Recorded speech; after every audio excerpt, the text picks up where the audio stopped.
हागै अध्याय 1। परमेश्वर का भवन बनाने की आज्ञा। दारा राजा के राज्य के दूसरे वर्ष के 6वें महीने के पहले दिन यहोवा का यह वचन हागै भविष्यद्वक्ता के द्वारा शालतीएल के पुत्र जरुब्बाबेल के पास, जो यहूदा का अधिपति था, और यहोसादाक के पुत्र यहोशू महायाजक के पास पहुँचा। सेनाओं का यहोवा यह कहता है, ये लोग कहते हैं कि यहोवा का भवन बनाने का समय नहीं आया है। फिर यहोवा का यह वचन हागै भविष्यद्वक्ता के द्वारा पहुँचा, क्या तुम्हारे लिए अपने छत वाले घरों में रहने का समय है, जबकि यह भवन उजाड़ पड़ा है? इसलिए अब सेनाओं का यहोवा यह कहता है, अपनी अपनी चाल चलन पर ध्यान करो।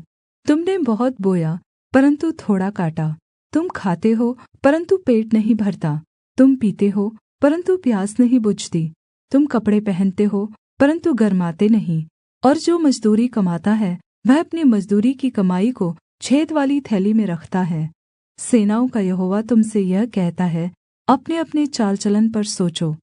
पहाड़ पर चढ़ जाओ और लकड़ी ले आओ और इस भवन को बनाओ, और मैं उसको देखकर प्रसन्न होऊँगा और मेरी महिमा होगी। यहोवा का यही वचन है।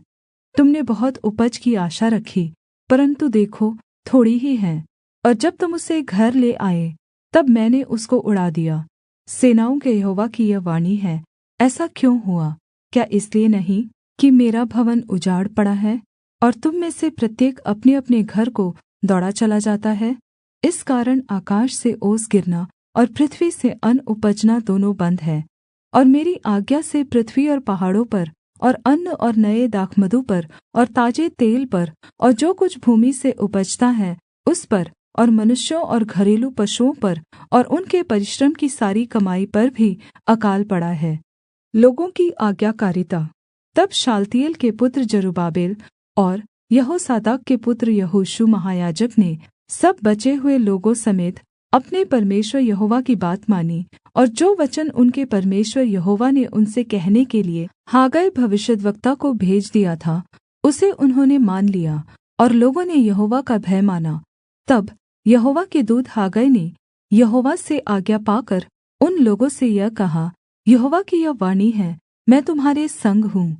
और यहोवा ने शालतीएल के पुत्र जरुब्बाबेल को, जो यहूदा का अधिपति था, और यहोसादाक के पुत्र यहोशू महायाजक को और सब बचे हुए लोगों के मन को उभार कर उत्साह से भर दिया कि वे आकर अपने परमेश्वर सेनाओं के यहोवा के भवन को बनाने में लग गए। यह दारा राजा के राज्य के दूसरे वर्ष के 6वें महीने के 24वें दिन हुआ। हागै अध्याय 2। परमेश्वर के भवन की आने वाली महिमा। फिर 7वें महीने के 21वें दिन को यहोवा का यह वचन हागै भविष्यद्वक्ता के पास पहुँचा। शालतीएल के पुत्र यहूदा के अधिपति जरुब्बाबेल और यहोसादाक के पुत्र यहोशू महायाजक और सब बचे हुए लोगों से यह बात कह, तुम में से कौन है जिसने इस भवन की पहली महिमा देखी है? अब तुम इसे कैसी दशा में देखते हो? क्या यह सच नहीं कि यह तुम्हारी दृष्टि में उस पहले की अपेक्षा कुछ भी अच्छा नहीं है?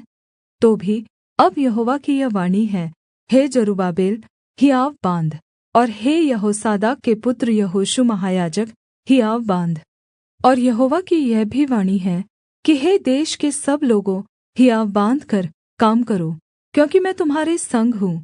सेनाओं के यहोवा की यही वाणी है, तुम्हारे मिस्र से निकलने के समय जो वाचा मैंने तुमसे बाँधी थी, उसी वाचा के अनुसार मेरा आत्मा तुम्हारे बीच में बना है। इसलिए तुम मत डरो, क्योंकि सेनाओं का यहोवा यह कहता है, अब थोड़ी ही देर बाकी है कि मैं आकाश और पृथ्वी और समुद्र और स्थल सब को कंपित करूँगा, और मैं सारी जातियों को हिलाऊँगा, और सारी जातियों की मनभावनी वस्तुएँ आएँगी, और मैं इस भवन को अपनी महिमा के तेज से भर दूँगा। सेनाओं के यहोवा का यही वचन है। चाँदी तो मेरी है और सोना भी मेरा ही है। सेनाओं के यहोवा की यही वाणी है, इस भवन की पिछली महिमा इसकी पहली महिमा से बड़ी होगी। सेनाओं के यहोवा का यही वचन है, और इस स्थान में मैं शान्ति दूँगा। सेनाओं के यहोवा की यही वाणी है। लोगों का मलिन होना। दारा के राज्य के दूसरे वर्ष के 9वें महीने के 24वें दिन को यहोवा का यह वचन हागै भविष्यद्वक्ता के पास पहुँचा। सेनाओं का यहोवा यह कहता है, याजकों से इस बात की व्यवस्था पूछ। यदि कोई अपने वस्त्र के आँचल में पवित्र माँस बाँधकर उसी आँचल से रोटी या पकाए हुए भोजन या दाखमधु या तेल या किसी प्रकार के भोजन को छूए, तो क्या वह भोजन पवित्र ठहरेगा? याजकों ने उत्तर दिया, नहीं। फिर हागै ने पूछा, यदि कोई जन मनुष्य की लोथ के कारण अशुद्ध होकर ऐसी किसी वस्तु को छूए, तो क्या वह अशुद्ध ठहरेगी? याजकों ने उत्तर दिया, हाँ, अशुद्ध ठहरेगी। फिर हागै ने कहा, यहोवा की यही वाणी है कि मेरी दृष्टि में यह प्रजा और यह जाति वैसी ही है, और इनके सब काम भी वैसे हैं, और जो कुछ वे वहाँ चढ़ाते हैं वह भी अशुद्ध है। प्रतिज्ञा की हुई आशीष। अब सोच विचार करो कि आज से पहले, अर्थात् जब यहोवा के मंदिर में पत्थर पर पत्थर रखा ही नहीं गया था, उन दिनों में जब कोई अन्न के 20 नपुओं की आशा से जाता तब 10 ही पाता था, और जब कोई दाखरस के कुंड के पास इस आशा से जाता कि 50 बर्तन भर निकाले, तब 20 ही निकलते थे। मैंने तुम्हारी सारी खेती को लू और गेरुई और ओलों से मारा, तो भी तुम मेरी ओर न फिरे। यहोवा की यही वाणी है। अब सोच विचार करो कि आज से पहले, अर्थात् जिस दिन यहोवा के मंदिर की नींव डाली गई, उस दिन से लेकर 9वें महीने के इसी 24वें दिन तक क्या दशा थी? इसका सोच विचार करो। क्या अब तक बीज खत्ते में है? अब तक दाखलता और अंजीर और अनार और जैतून के वृक्ष नहीं फले, परन्तु आज के दिन से मैं तुम को आशीष देता रहूँगा। उसी महीने के 24वें दिन को दूसरी बार यहोवा का यह वचन हागै के पास पहुँचा। यहूदा के अधिपति जरुब्बाबेल से यह कह, मैं आकाश और पृथ्वी दोनों को हिलाऊँगा, और मैं राज्य-राज्य की गद्दी को उलट दूँगा।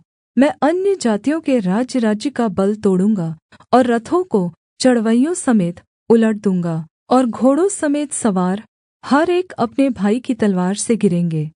सेनाओं के यहोवा की यही वाणी है। उस दिन, हे शालतिएल के पुत्र, मेरे दास जरुब्बाबेल, मैं तुझे लेकर मुहर वाली अंगूठी के समान रखूँगा। यहोवा की यही वाणी है, क्योंकि मैंने तुझी को चुन लिया है। सेनाओं के यहोवा की यही वाणी है।